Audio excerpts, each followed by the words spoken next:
Let me tell everybody first that I am recording this. So I just started the recording, and it is Open Line Friday with a bit of music thrown in there because Ian and I, whenever we get on conversations or we get on the phone together or Teams call together, every time inevitably it turns into a conversation about music because we're both passionate about music. And then Roger is so bored. He's like, oh my gosh, I totally about my boat. You want to talk about your boat, and we're talking about music over here. My mind's fishing right now. It's Friday afternoon and raining here in Detroit. Yeah, I'm going to say it's raining here as well. Well, in Detroit area, a little bit away from where you are, Roger. But yeah, I've got the same. Lovely and sunny yesterday, and coming the weekend, it's raining. All right, so it's about 70 degrees and sunshine with no clouds here in Houston.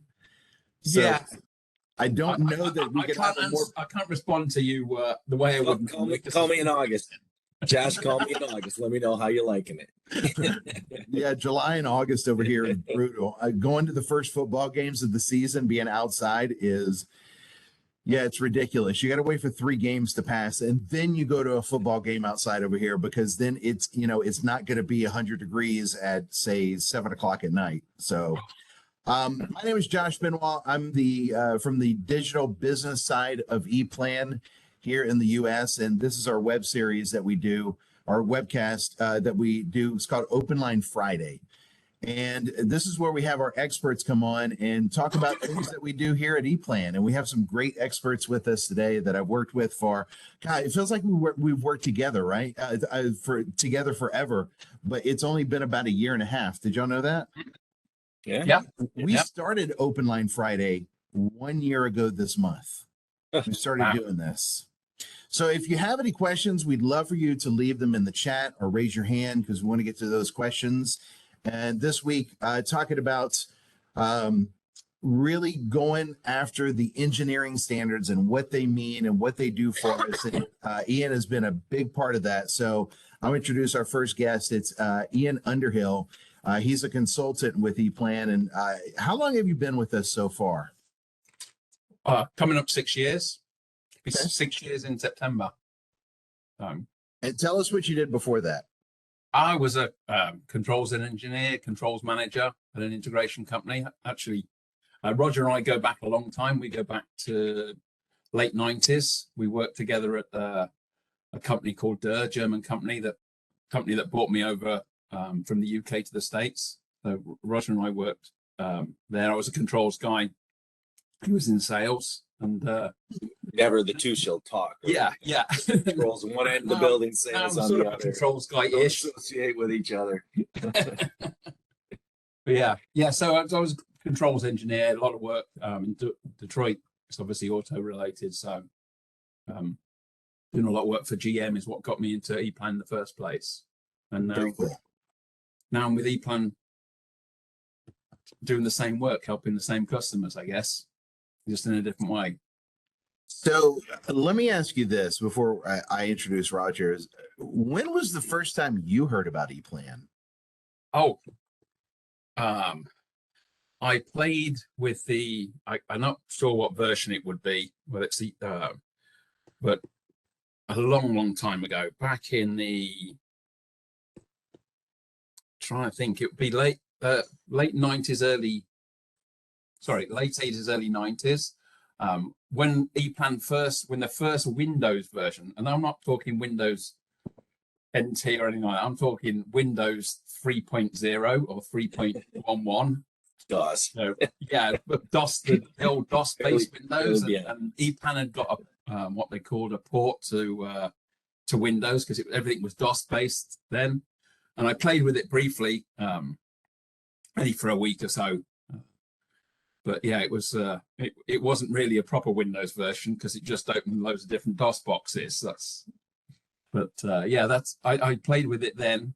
But then most of my work back then was either an AutoCAD or mainframe based systems. So gotcha. I didn't get reintroduced to EPLAN again until the mid 2000s when I started doing more work for GM. So it was a long break. Very cool. And Roger is with EPLAN for what I don't know how long you've been here, but you're one of our account managers. Tell us about your history with EPLAN. I'm about 3.5 years. Okay. So I started out, I've been in the Detroit market for automation for over 30 years. And they asked me to take care of Ohio. So for the last 3 years, I was handling Ohio only, driving past all the places in Michigan I could have stopped and going to Ohio, and it was great. I loved Ohio. It's been fun to work with. And now I'm working with Ohio as well as a lot of accounts in Michigan. So little change happened here in February, rearranging things, and I'm back to working in Michigan as well. So really enjoying seeing all the people I've worked with for all these years, and that's people I've known forever. And because I made the switch to the dark side back when I first met Ian.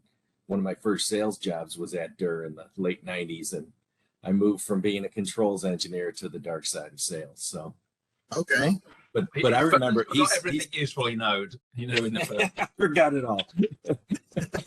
but Ian's talking about an almost DOS-based version of EPLAN and how he used to use mainframes. But I still have plastic templates for tracing symbols with a pencil. Yeah. Got some of that. Yep. Paper idea. Yep. Yeah, that's how I started out as a controls engineer: is pencil and paper and tracing symbols. So it's started out using a mechanical CAD system, and that was wonderful. It was amazing to be able to do it that way. And now this transition with EPLAN, I'm blown away, just blown away at how things have changed. I used to have to do numbering practice, and because my handwriting was so bad, I gave up at the end and got the lettering the stencils. So I know just what you mean, Roger. Yeah. The handwriting's not improved. Thank goodness for computers. I had no idea that you both worked together before. I'd never heard that story. So that's very cool that you come over and you have a friendly face on board whenever you start with the EPLAN, for sure. Yeah. Well, yeah. Well, we have each other. Maybe not friendly. Ian's the reason. Ian's one crazy enough to submit my resume to EPLAN in the first place. Oh, okay. Well, we've been talking about engineering. We've been talking about engineering standards for, I feel like, for a year. Whenever I first got on, everybody was very excited with the fact that Ian had just finished up or was in the process of finishing up the engineering standards. And I thought, that's great. I can't wait to see what this is. And I didn't know what it was even after I looked at it, because the engineering standards for me at the time, not knowing a whole lot about EPLAN, not knowing as much about the industry at that point, I was a little lost in it and didn't know why it was so important and what it meant to everyone. But as time went on, I could see that, and the efforts to standardize everywhere is something very important. But if you're talking to someone, Ian, and you're introducing engineering standards, why are you telling them they're so important in the first place? What does it mean to them? It's just a great source of information. Roger will tell you, and he probably faces it more than I do. When you're talking to a lot of our customers that are new customers specifically, it's quite a daunting task to think that they're going to move to this new system, even though it's got massive advantages over their legacy systems, that they've got to let go of all this information that they have, and they've got to start from a blank piece of paper. And that's quite a daunting prospect. The people that we're dealing with have been in this industry, decades. They're not generally not new companies. They've been working for, particularly in our area. Roger will tell you, there's this around Livingston County and through towards the Detroit area is known as Automation Alley. Got a lot of automation customers, and they all work for what was the big three, now Stellantis, Ford, and GM, and their associated suppliers. So they've been doing this for 40, 50, 60, 70 years, even more. Companies. I worked for a sister company of the ACO Systems, sadly gone now, but that was 100+ year old company that been doing conveyor work. You know, back when the Model T came about, they were the sort of people doing automation for Ford back then. So to all of a sudden change what you've done, been doing for many years, is quite challenging. The whole premise of the engineering standard is to make that transition easier, to provide some basis of the move, basic projects, just general engineering data that you need to be able to start, so you can start faster. You're not starting with a blank page. You can get out the gate much faster than you would have otherwise, because we realize this, it's not an insurmountable problem, but it is very daunting, and sometimes that perception of how difficult it might be can be a stumbling point. Roger, on your side, how do you find that it's the most helpful for a customer? Well, as Ian said, you're talking about customers that have 30, 40, 50 years worth of files, old projects, and they're just pulling from those. They're grabbing the old data, modifying a little bit for the current project, copying the errors over with it. They got some other issues going on there, but they have data from the past systems that they've used. And now they're going to what is eventually a more efficient system, and it'll improve their design time, their build time, all the other things that come along with EPLAN. But they don't want to start with zero. And the first thing you hear is, well, I can't switch over. I have so much old data. Well, all of a sudden, instead of, when I first started with EPLAN, we didn't have the engineering standards that Ian and others had created. Now, all of a sudden, we can point them and say, here's a sample project. Take this, whether it's IEC or NFPA, take this sample project, take these sample macros, and we have our data portal for the parts. And you're starting with a lot of data. And the thing that we can show them is that data that they created for 30 years, a lot of that is done already for them in EPLAN. A lot of that stuff is already created. It took them 30 years to create that because it's so hard to create in those other systems. That data is difficult to make, those standards, those templates. It's not easy to create that data. In EPLAN, you now can start with that data and easily modify it. And it's much easier than what they did in the past. So some of it's just fighting muscle memory too, right? Yeah. Change is hard. Nobody wants to change. Nobody wants to change. That's very true. But I've said this over and over that I think that we like the idea of change. Whenever we talk about change, we always talk about the benefits, the pros. We forget about the cons. We talk about the pros, and we think about that is going to be so fantastic whenever it happens. But the act of change is the way more difficult part, actually going through the motions, because you're thinking about those benefits that you're going to get from it, but it's not instantaneous. And we live in that instantaneous society where we want it right away. If we want to go to a concert, we're getting tickets online right whenever the box office opens, right? There's no standing in line anymore. So when we're not getting the benefits right away, then that's the daunting part of it. That's what we have to fight ourselves for. Well, so look, if you think about an example, what you're saying, if you got a new PC today or a new phone, man, weeks from now, that is going to be the greatest device. It's going to be so fast. You're going to be so much more productive. What about next week? Next week's going to be awful. You're going to have all this information to change over, move your data, figure out where everything is. If you just suddenly switch to Windows 11, for example, you would have a hard time. Right. But man, in the end, it's going to be so much more productive, and your daily workload's going to be lower and everything else. EPLAN's the same way.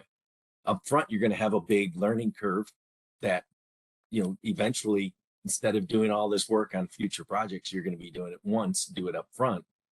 So what these engineering standards do is they take that learning curve and just chop it right off, take a lot of that effort away. So that's the big plus of it. In just a minute, you can prepare this. I want you to show Ian.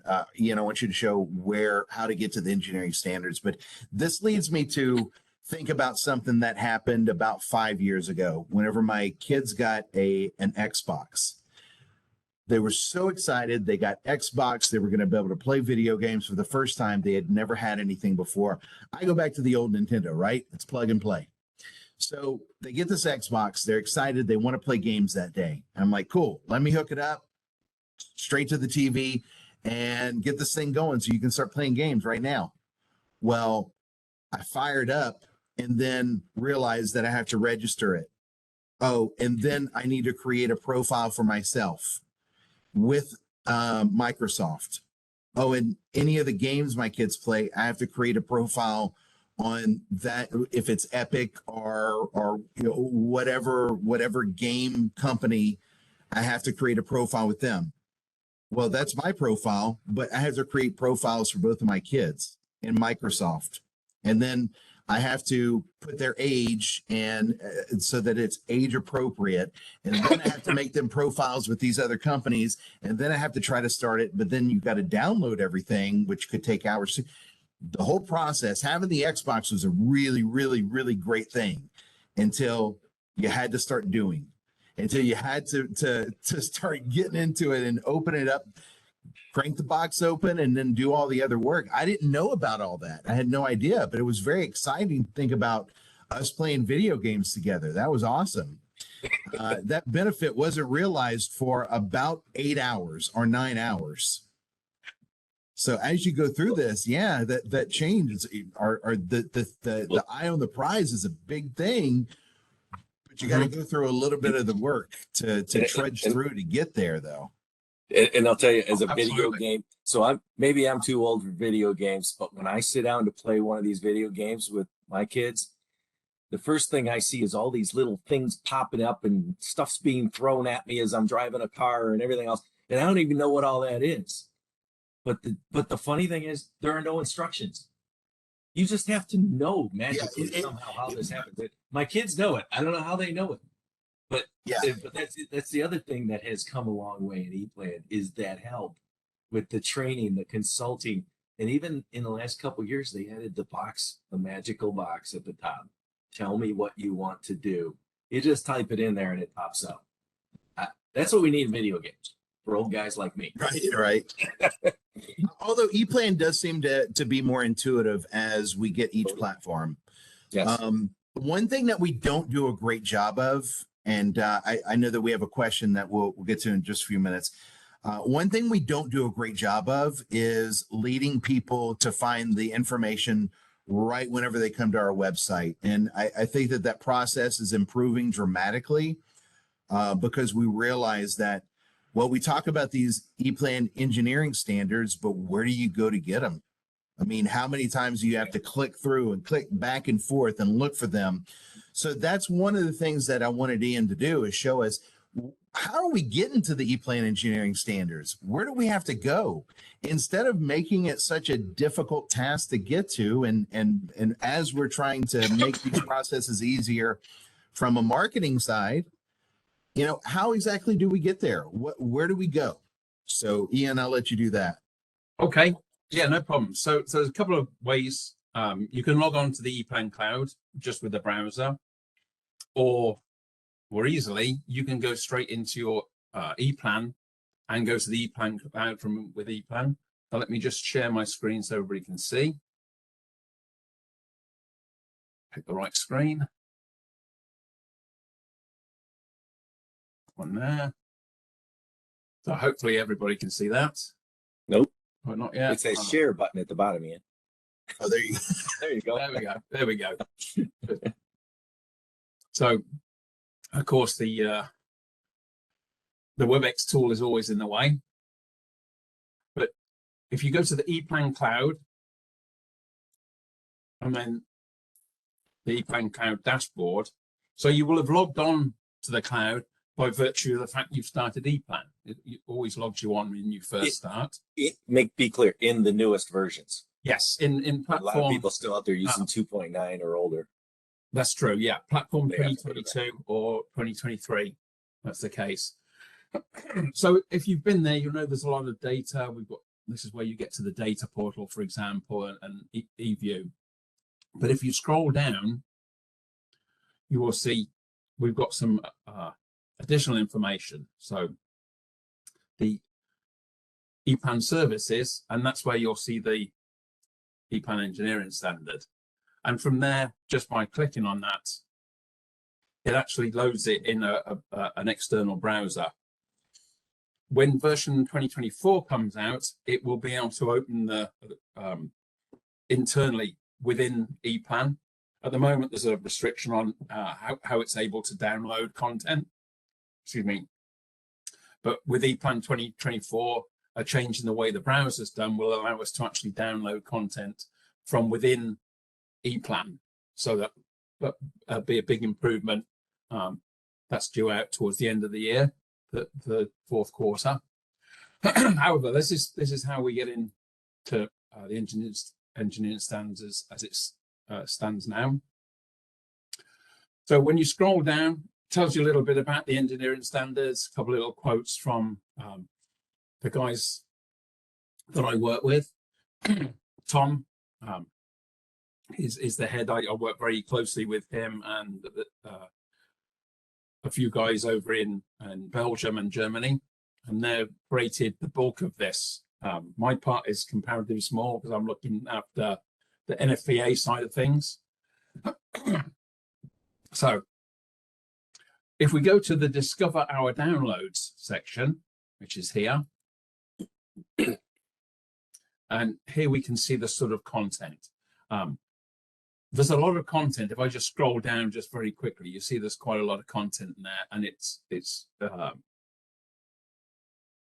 we're releasing it in stages. So roughly every 3 to 4 months, we're going to be releasing more information. Sometimes it's updates. You know, we've updating the data at the moment to make it actually EPLAN 2023 standard.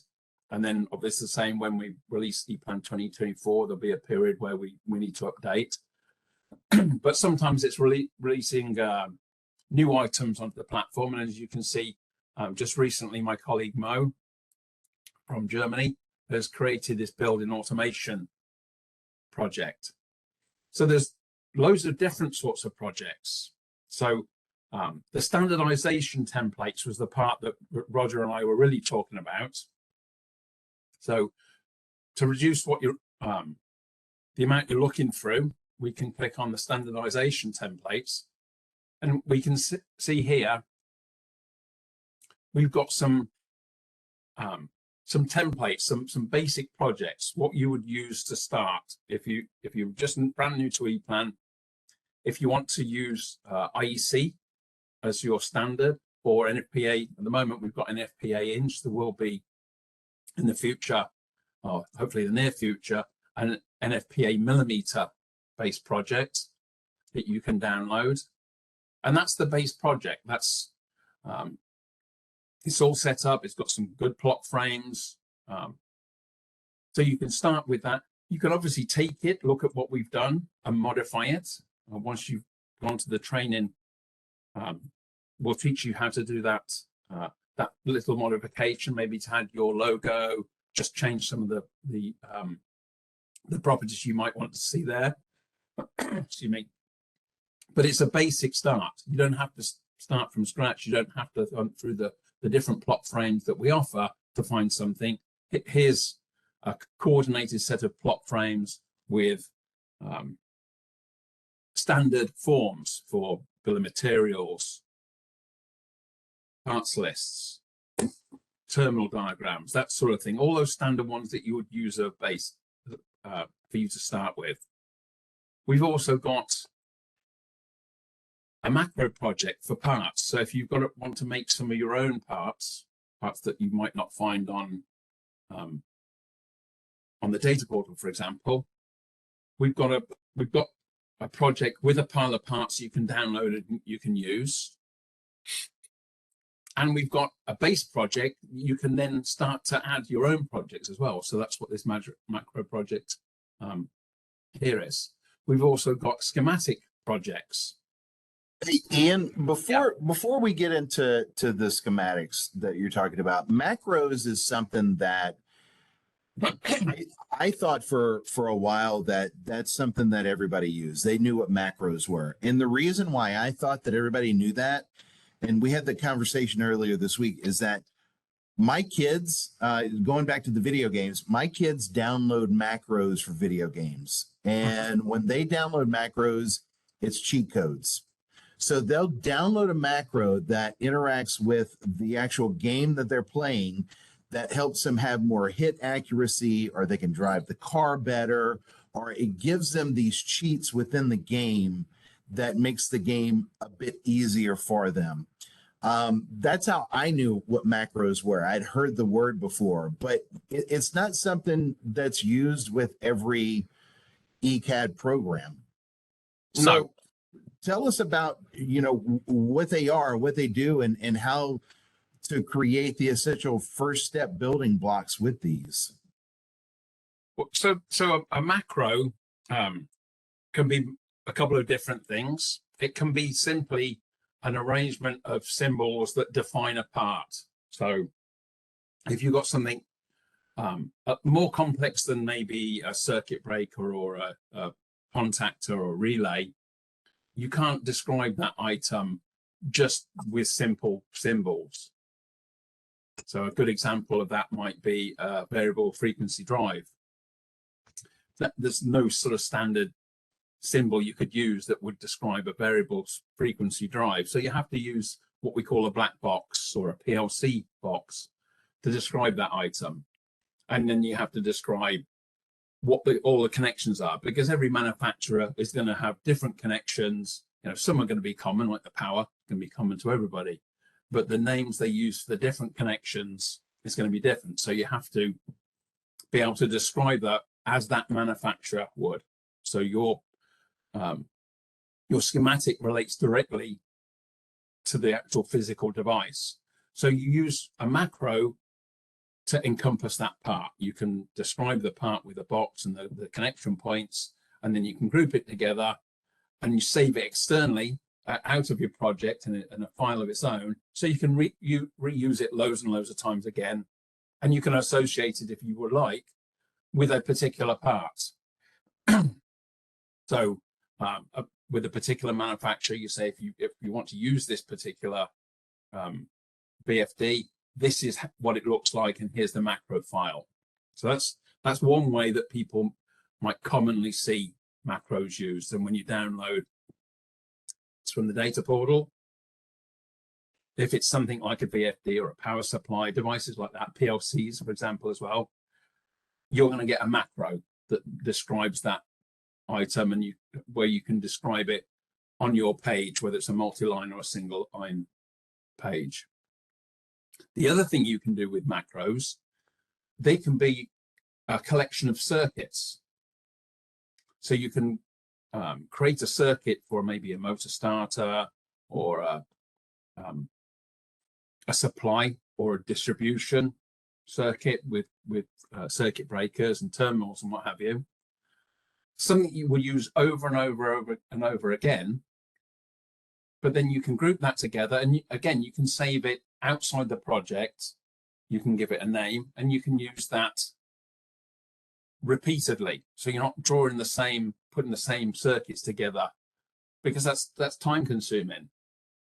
Now, in the past, you would typically use in some of the other systems, you can do something similar, but you can't encompass all the data that goes with EPLAN. And that's the big advantage EPLAN has, the ability to add data that and add options.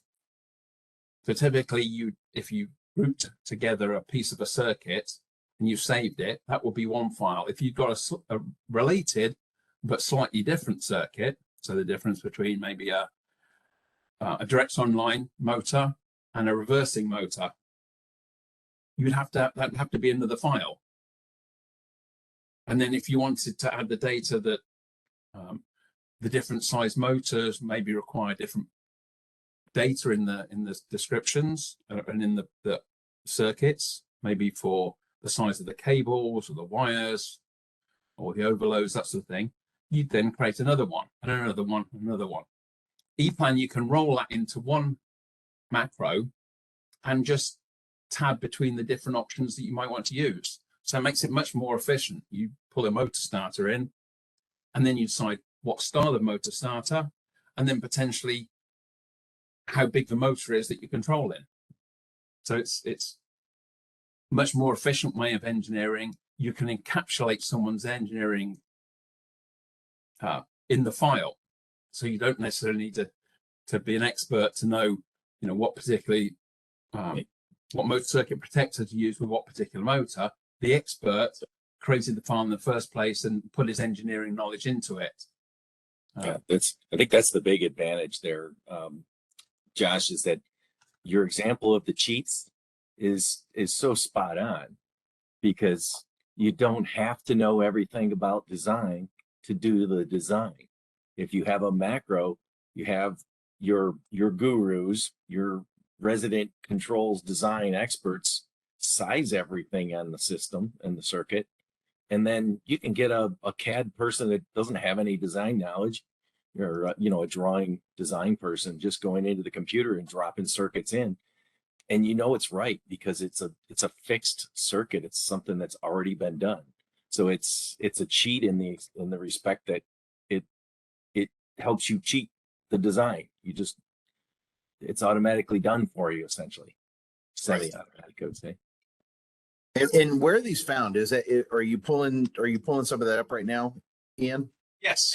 Okay, great. So what I mentioned, I said you could download a template, and we saw that on the screen. We looked at a basic project, excuse me. So the basic project for NFPA, if you download that, this is what you get. So when you go to create a new project, here's those basic projects. Now I've got an extra one here. I've got the millimeter one, which isn't released just yet.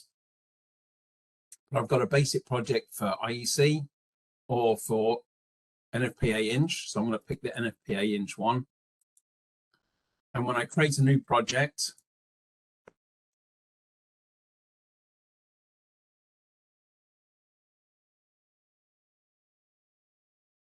excuse me, the pop-ups are coming on my second screen.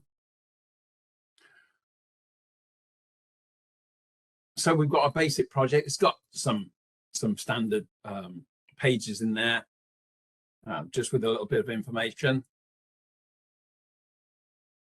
And then a title page. So we've got this basic project, and built in with that are some standards in terms of the way the size of the text, the color of the layers, and the devices that we're going to place.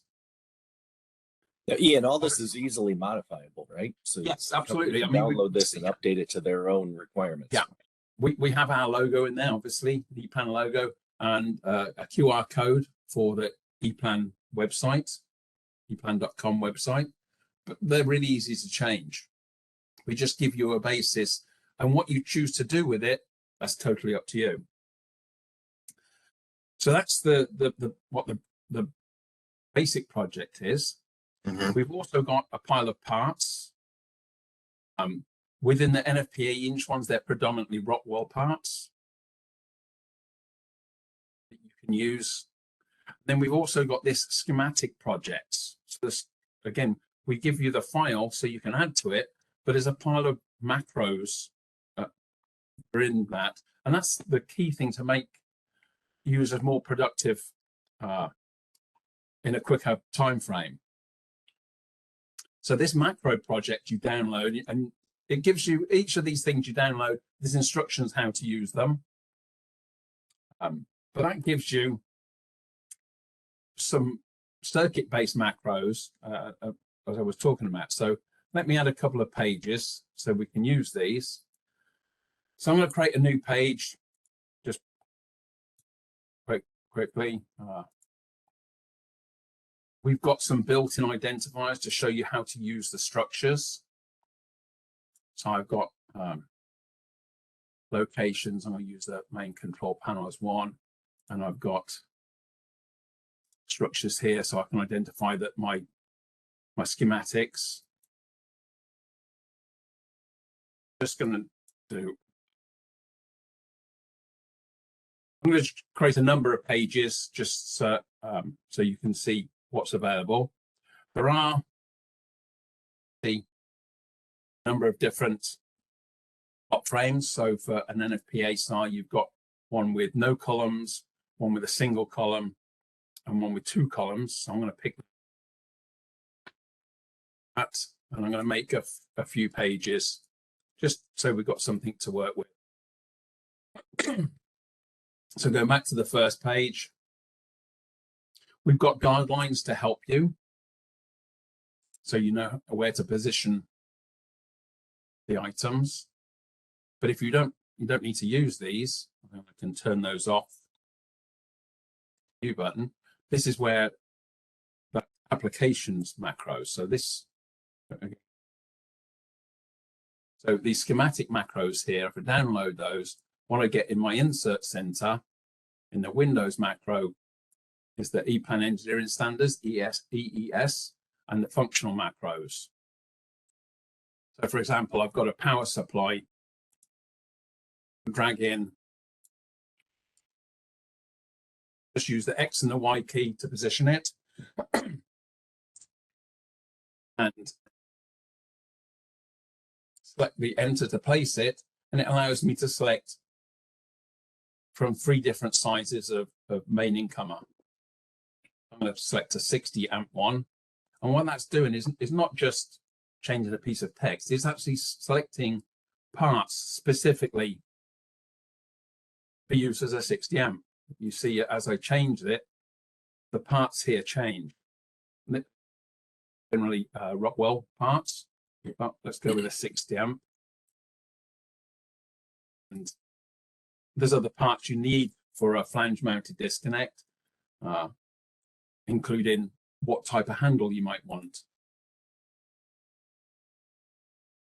So quickly, not only have you put together the start of the circuit where the power comes in, you're able to label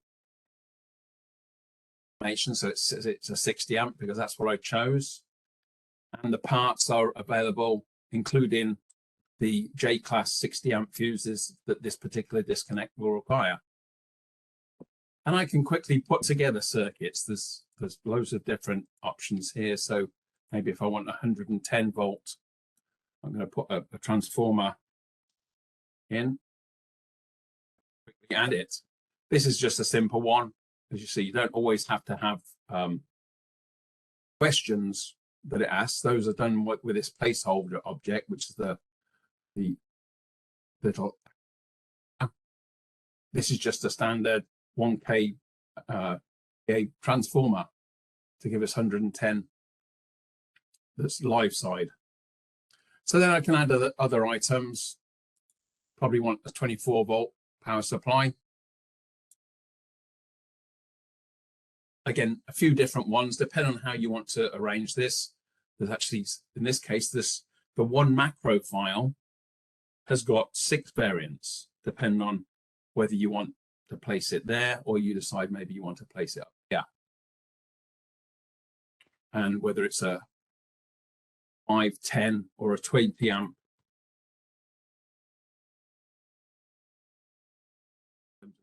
Size of the specific part you're using, the output for the so there's a few different options there, depending on which one you want to pick. Let's say, and I place it. Now this one's slightly different in that the question is coming from the actual part. So this particular Rockwell power supply, you can put multiple power supplies together in parallel. So you can have 2 or 3 or 4 10 amp power supplies to provide a 20, 30 or 40 amp feed. So you have to decide whether it's going to be used in parallel or in single. And if you use it in single mode, you see included with the actual part and it shows you where the dip switch or the selector switch is set.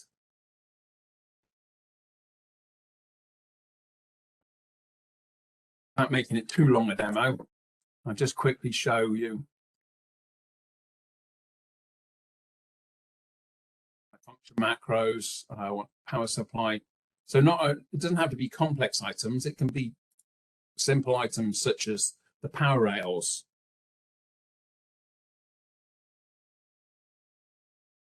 Power rails there. And they instantly connect. Use the E to jump between the counter pieces. And then the last one I'll show, so I'm not going on for ages. Yeah, don't want to bore everybody. He could. He could. Yeah, definitely could, Roger. That's for sure. So they're done that. We talked about the motor. So this is a prime example. So we've got a single direction direct online motor starter, reversing motor starter, and again I'm just using the tab key to go through the options that are available to me. Then a motor starter, reversing multi-speed, which was a 2-speed motor, and a motor starter that would need to go on a bigger page, a single column page, but that's a 2-speed motor, 2-speed multi-speed, that's reversing. So I'm going to just pick one, which is this simple one. I'm just going to, again, it asks me what size the motor is. So I'm going to select, for example, maybe that's a 10 horsepower, and it shows me what parts it's picked. So you see that that macro is encapsulated the engineering expertise to pick the right the motor circuit protector for that particular motor. So it's a partner with a range of 10 to 16 amp, which suits the 13.3 amp full load current of our motor, and use an appropriately sized cables and wires. The beauty of this is, A, you didn't need to have that knowledge to use it. That the expert, as Roger pointed out, he can encompass, or she can encompass that information in the macro. But the one other thing it does, it makes it easier to make changes and not make a mistake. So if the mechanical guys have decided actually it was a typo, it shouldn't have been 10 horsepower, it should only have been a 1 horsepower motor, I can find the placeholder here, and I can right click and I can pick a different value set. And now it asks me that question again, and I'm going to choose this time the 1 horsepower motor. And it's changed not just the motor part number, it's also changed the motor circuit protector, it's changed the size of the wires and the cables and the terminals. So it's updated all that part data. If you were doing that manually, you would have to remember, I've got to change the motor, I've got to change all the wires. So there's 12 wires there to change. I've got to change the part number for the cable. I've got to change the part number of the motor circuit protector. 14 chances to make a mistake. And particularly things like this, if you change the motor size but forgot to change the part that was ordered for the motor circuit protector, you go into the field and your motor isn't protected properly. You can now allow too much current, potentially causing problems. It won't trip if you get an overload. Potentially, there's a fire there. So it makes it not just about being quicker, but about reducing the possibility of errors. Yeah, so it's number one, the redundancy of doing the same things over and over. Yep. And then that leads to errors, and all of that takes time. Yep. So it really is, I mean, we say cheat code, it is a cheat code. I mean, that's what it is. It's a cheat code. But it's a cheat code that's been proven. and that it's accurate. Yeah. The point of this is not everybody is going to use Allen Bradley components. Not everybody is going to use Marathon Motors or Phoenix Terminals.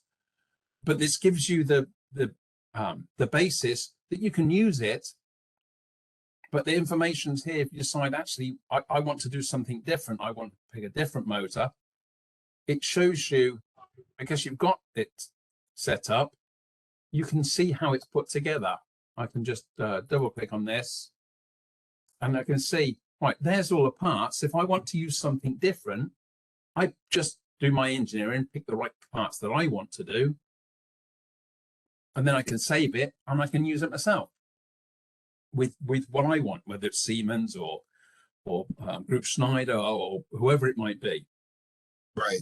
So it gives you, even though might not be exactly what you want, again, still gives you that head start. Easy to modify it. I think there's three ways to look at this. What the macro brings to you. There's three other ways you can do it. You can do it like most people in the U.S. actually are doing it in a CAD system. And you're dropping in all these dumb symbols and drawing lines between them, and you're looking up all the parts that you might need and putting them in Excel document. Fully manual. That's the way, honestly, most people I run into are doing it still. Same way I did it when I did controls design over 20 years ago. And nothing's changed. The second way is to do it in EPLAN using parts. And I still see people doing this in EPLAN. They're dropping in the smart symbols, they're dropping in the parts, but they're drawing this circuit every single time they create a new design.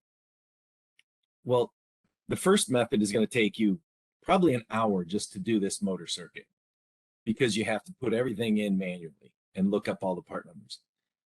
Even just using EPLAN and doing it, by dropping in parts and creating the circuit each time, that's probably still taking you a half hour by the time you look all this up. Doing it this way, he just demoed it. I mean, he explained it and demoed it in less than 10 minutes. Right. So you think about it, if you're just dropping a bunch of motors in, you could put in 3-4 motors in about 2 minutes. And think about that time difference of what most people are doing. It's probably taking them 45 minutes or an hour to do this every time they do a project. Now you get that down to a couple minutes. It's a remarkable power. And starting with these circuits to begin with, a lot of people are creating their own macros, which they had to do before. With these engineering standards, I'm going back all to the customers that bought EPLAN 2 years ago, 3 years ago, and I'm showing them these standards now, and they're blown away by how much more power they have than they did back then. Yeah, that goes to the question that we got in the chat. Are the standards only compatible with newer 2022 to 2023 versions? Right. I put a comment back that they're compatible, but they are only accessible direct in EPLAN from the new versions. You have to go to eplan.com and log in.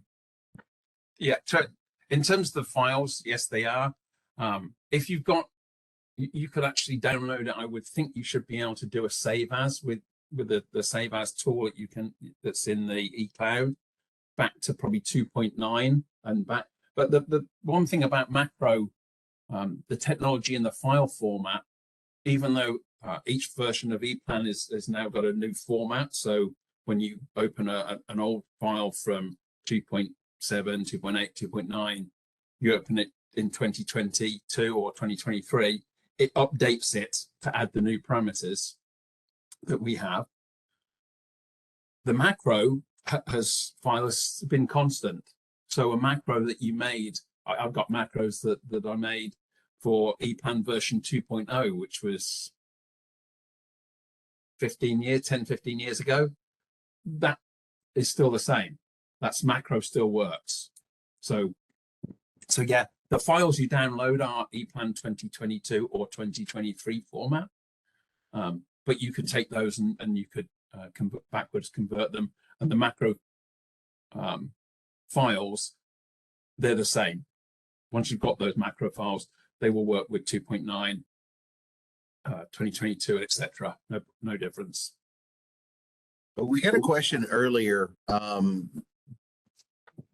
a bit earlier, as a matter of fact, Roger, you probably saw this question already, and I'm not sure that has anything to do with the standards. You can tell me because you guys are the smart ones. I'm just here to. That one's way over my head. You got to go to the pro here.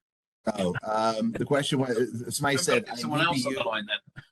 yeah, so it says I need to use a page property in my plot frame that allows me to totalize the number of pages per user-defined structure that I've created. Okay.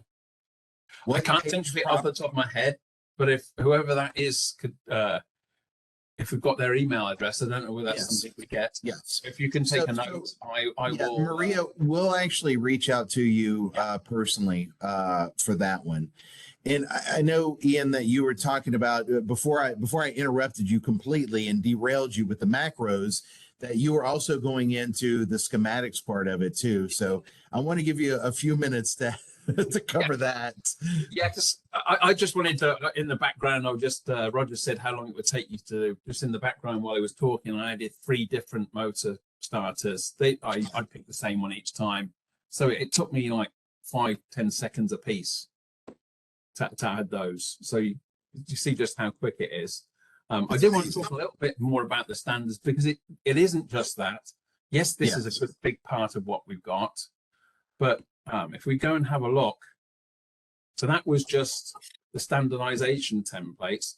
We've got what we call industry samples, and this is we've got this ESS stacking system. That's the NFPA one we've got. It's what we use as our demos now. And all the macros that I've created and all the parts that I've created, or not just me, the team have created, are in this project. And you can see these macros and these parts used in a sort of real world example. So you could download this, and it's got everything from the motor starters, or all the circuits. It's got the PLC information, but it's also got the Pro panel.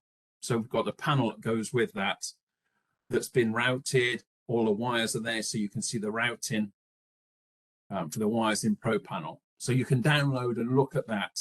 It uses the same EPLAN template as a starting place, so that all these items are related. There's also an IEC version of it. So if you're looking to take an existing project and convert to IEC, you could download both of these projects and look at them side by side to understand. If you were new to IEC, it would help you give you an understanding of how you might then take that knowledge and apply it to what you're doing. So it's not just some macros and that. This new one that I haven't downloaded yet, it's quite a big project that Mo has done, is a pre-planning one. So it's got P&ID loops, all sorts of information that the BIM sort of companies will do, building management. Ian, these things like this stacking system, and do those templates, do those standards also include all the report templates, such as the bill of materials, the wired, everything, wireless, everything. And really? Those same. That's a good question. Yeah, the same. The basic project and the macros I've created and the parts that come to download, you could recreate the stacking system, and all the reports that are in that stacking system are in the basic project. So it gives you all the information to go from nothing. Download the standardization templates that we talked about, will give you the parts and the schematics and the basic project, and then you could use that to put together that stacking system. Nice. But and it's not just that, it's also maybe even sort of some, I guess you could call it sort of self-training. So another great thing that we have are these application samples. So if you want to make PLC, a particular PLC brand, maybe they're not on the data portal, or the particular card you want, or it's a specialist card from a third-party vendor that's got to go with a Rockwell or Siemens PLC.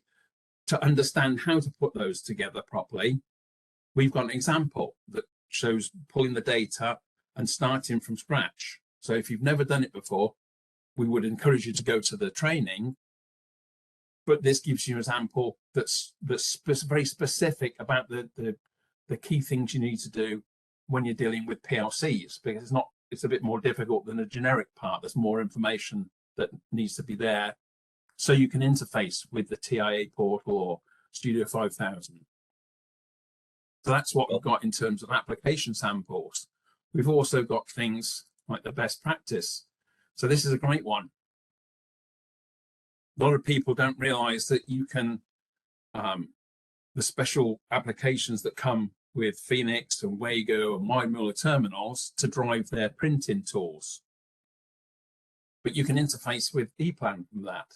So we've got a project here, for example, you can download, it'll talk you through downloading the Phoenix Project Complete tool, and a very simple little project that shows you how to interface between your EPLAN project and Project Complete. And that will take your terminal strips. It will add all the parts that you need. So end barriers, end anchors, marking items and solutions to your basic terminal strip. So you don't have to go through, work out what end anchor or what end barrier or what marker you should use for the particular terminals you've selected. That tool will do it. And then you can output the data direct to the Phoenix printer. So if you've never done it before, and you wanted to know, roughly how to do it, we've got an example you can download. It talks you step by step through doing all those things. So that after 10, 15 minutes of playing around, you've got a reasonable grasp of how to use that tool and see the advantages that it will give you.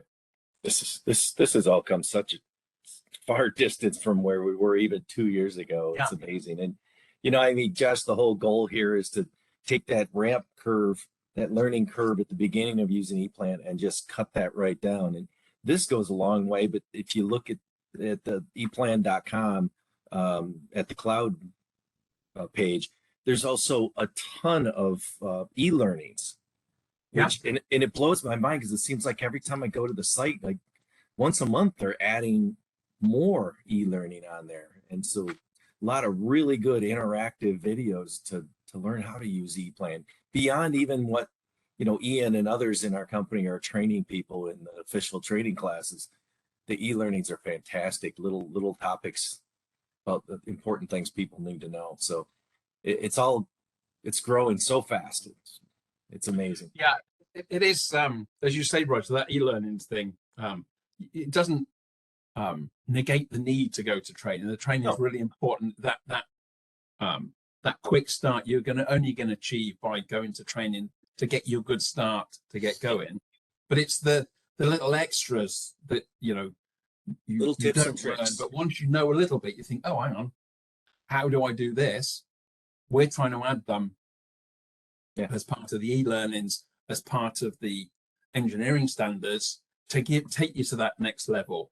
There are loads of advanced courses, but some of the simple things, using that Phoenix Data Exchange, there's not enough data there to create a course around that. So this is a really easy way of making those steps. You could download the software and from Phoenix, and you could play around with it, and after a while you may be able to figure it out, but this makes it easy. Mm-hmm. Sure, that's our goal. It's about getting you more productive faster. Yeah, I find that the e-learnings are like that continuing education that people use. Good analogy. Because my wife is a licensed veterinary technician. She went to school for it, but every year she's got to have a certain amount of hours of that continuing education. I think a lot of people do, so that for doctors and in the medical profession, or it could be law. But the e-learnings are that supplemental information that you're not getting from the everyday practice that you're doing, and it helps you along and gives you that little push sometimes to really get into things that you might not have before. So the e-learnings are very, very helpful, and they do a lot of them and update them pretty often. Yeah, they're fantastic. It's kind of like anything else. Once you start doing something, you tend to do it the same way over and over every day. You're doing the same process. Right. Well, it gives you that little extra kick to, hey, I could do this a little bit differently and be more efficient. Yeah, it's as part of the team, I'm quite proud of what the team's done. I'm just a small part of a team of guys. The guys in Europe, Dieter and Mo and Semi and Tom, I put a phenomenal amount of work into to create the platform that I've got to sit on top of, to be honest. So there's a lot of data out there. More and more companies are doing business around the world, having access to all that IEC data, because the best world in the world, NFPA is a very North American thing. If you go outside the world, whether you go into Europe or Australia, wherever, IEC standards dominate. So again, if you're only ever done NFPA and you've got to start, even if you're a long time EPLAN user, and all of a sudden you've got to do IEC for some customer, well, where do I start? You go to the engineering standards. We've got some stuff for you. So it's not just new customers.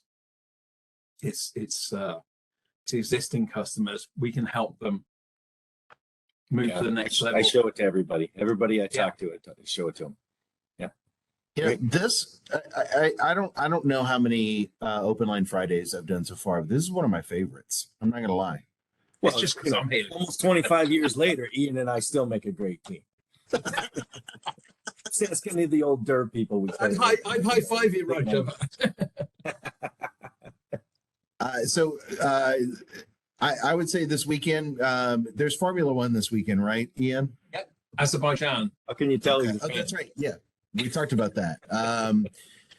So I know that you're going to be pulling for Mercedes and watching that this weekend, especially because they have some kind of sprint format, which I don't really understand. I just started getting into F1 in the last probably 2 months because they keep changing it. I'm an old traditionalist. I was watching in the 70s when I was a kid, so I've been watching it for a long, long time and stopped messing around with it. But it'll be interesting. And Ian, how do you feel about NASCAR? That's what I'll be watching with the beer in my hand, falling asleep on the couch. There is a couple of circuits where they do something other than just turn left. So I'm like those ones. And there's a couple of there's one team particularly have got a car where they don't have a specific driver, and they've been picking ex-Formula One drivers to guest drive it. So Jensen they wreck every time, or not quite. No, not quite. Jensen did quite well. Kimi Räikkönen, again, both Formula One world champions. They did okay, and they have a lot of guys. Formula One guys probably get dizzy going around the track. Oh yeah, they wouldn't do the round. They don't do the round and round stuff, but it's funny. I thought you might mention the Formula One. I better work out where the heck Azerbaijan is, just in case someone asks. Point to it. It's behind you. Number one, which track is it? I'll be honest, I'm not sure which track it is on there. It's Baku somewhere. I'm not sure where it is. Let's see, it's one of the ones up there. It's got to be a new one. Baku. That one. So it's above your camera. You can't see it. It's right at the very top. But Azerbaijan, Baku City is the capital, and it's off the Caspian Sea, so it's around that sort of area. Oh yeah. So enjoy that this weekend. Hell yeah. Roger, enjoy your NASCAR. I'll be watching the draft and hoping that my New Orleans Saints can look a little bit better for next year. Well, mostly I'll be standing outside all day tomorrow in the cold and rain watching track meet. Oh, your daughter's on a track meet again, yeah? Track meet tomorrow, yeah. It's not going to be a nice day for it. Thanks to my I watched my girlfriend's grandson play travel baseball last week in the cold and the rain. Thankfully he's not playing in the tournament this week, so which is good because it's going to rain all weekend apparently. Well, All enjoy right. your weekend, whatever you do. I really appreciate both of y'all being on. This has been very informative and it's been awesome. And thanks again. Next Oh, time that we do an open line Friday, we'll have Sean Mulheron on, and he'll be talking about whatever Sean Mulheron wants to talk about. Okay. Hey, the Godfather of honest. EPLAN, man. He's the man. It's always a lot of fun, Josh. Take it easy, man. Have a great weekend. Yeah, have a great weekend. Okay. All right, Thanks have for a good joining weekend, us. guys. Be safe, guys. Thanks.